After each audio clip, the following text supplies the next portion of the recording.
उपमुख्यमंत्री अजित पवार यांचं अपघातामध्ये निधन झालेलं आहे की वंचित बहुजन आघाडीच्या कार्यक्रमामध्ये कुठेही फटाके, हार, तूर, फुलं हे वापरले जाणार नाही आणि जर पुढच्या वेळेस असा प्रकार घडला तर पक्षाचा आदेश पाळून तिकडच्या तिकडे ही सभा रद्द केली जाईल.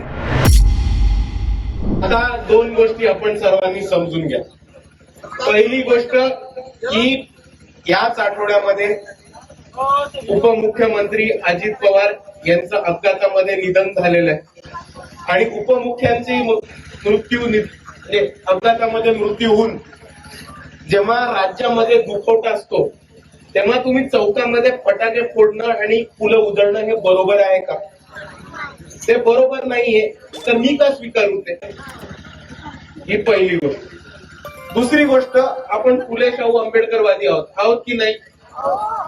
आता मला सांगणं, कोणतरी मोठा राजा आला किंवा राणीच्या पोटात येणारा कोणतरी सरदार आला तर त्याच्यासाठी ज्या पद्धतीने आपण फुलांचा वर्षाव करतो, फटाके लावतो आणि हा सगळा फालतूपणा जो करतो, हा आपल्या फुले शाहू आंबेडकरवादी चळवळीमध्ये बसतो का?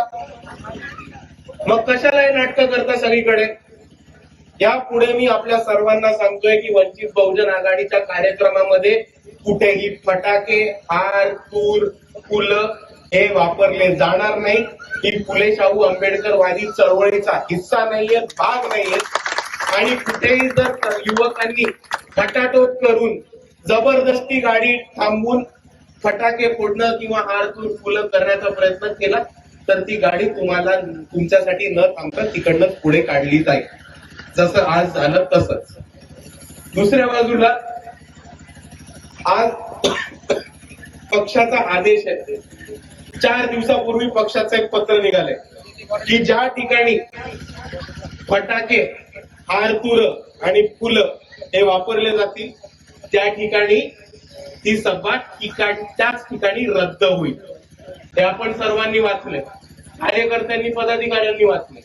मग आज हे सगळा प्रकार कशासाठी होतोय? आणि त्याच्याहून महत्वाची एक गोष्ट समजून घ्या की आता इथे अविनाश दादांचं भाषण चालू होतं. अविनाश दादांचं भाषण चालू असताना तिकडे मागे फटाके फोडत. तुम्हाला ऐकू आलं का त्या फटाक्यांच्या आवाजामध्ये काय बोलत होते ते? मग हा काय तुम्ही लावलंय की तुम्ही एका वक्त्याला बोलवणार? अविनाश दादा परभणीमध्ये राहतात का? नांदेडवरनं इथे भाषण द्यायला आले. तुमच्याशी संवाद साधायला, तुमच्या समोर भाषण करायला एक माणूस नांदेडवरनं आपल्या गावामध्ये आलाय. 2 मिनिटं शांत बसून ऐकायचं, त्याच्यापेक्षा त्याच्या भाषणाच्या मध्ये फटाक्यांचा आवाज करून त्या वक्त्याचा काय अपमान करताय? आणि जर पुढच्या वेळेस असा प्रकार घडला तर पक्षाचा आदेश पाळून तिकडच्या तिकडे ही सभा रद्द केली जाईल. आज माझ्यावरती पक्षाचा आदेश होता ही सभा रद्द करायला, पण आपण सर्व खूप वेळ थांबलात म्हणून मी ती रद्द नाही करू शकलो. मी नुसतं सत्कार न स्वीकारता पुढे आलो.